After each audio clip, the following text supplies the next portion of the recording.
Yo 啊！咁黃金咧就琴日定前日啦，咁啊啱啱穿咗呢度嘅，咁穿咗之後咧就俾呢一個 flip 頂住咗啦，咁所以暫時佢就升唔到上去住啊，佢而家就落翻嚟啊嘛，咁啊落翻嚟嘅話咧，我哋可以睇睇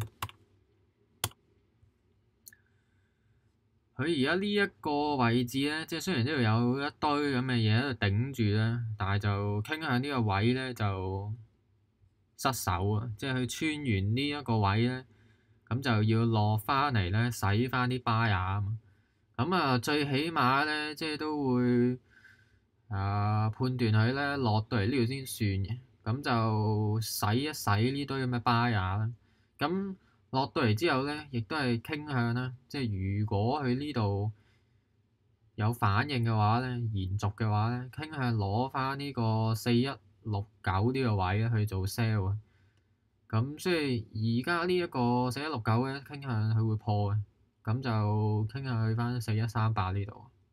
咁但係等啦，因為而家即係我哋睇個細啲嘅 time frame，佢而家喺呢度一路咁樣堆，俾啲 flip 啦頂住咗，即係嗰啲換手區啊頂住咗。咁啊，佢譬如15分鐘咁啦，就俾一啲換手區頂住。咁而家佢一個好低嘅位置喺度震啊嘛，咁就未睇到有 sell 嘅 set up 咯。咁啊等啦，等佢睇下會唔會回到呢啲位咧，洗走啲 seller 咧，再揾位入啦，或者佢回深啲就呢一個位，或者上埋呢度都唔出奇。咁但係就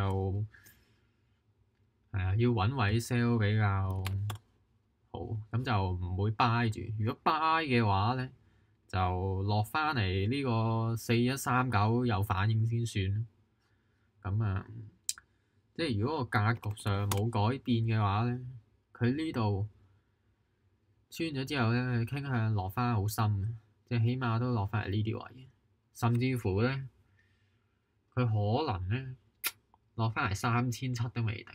咁但係而家佢就未睇到有即係啲訂單啊，令到佢可以落翻3700啦。即係除非佢落到嚟呢個位咧，然後喺呢一個區域咧，我諗可能震翻2個禮拜嘅話咧，佢就有可能就懟落去。咁但係就唔需要諗咁遠。咁而家就揾喺呢啲位置揾 sell 先啦。咁就係咁啦。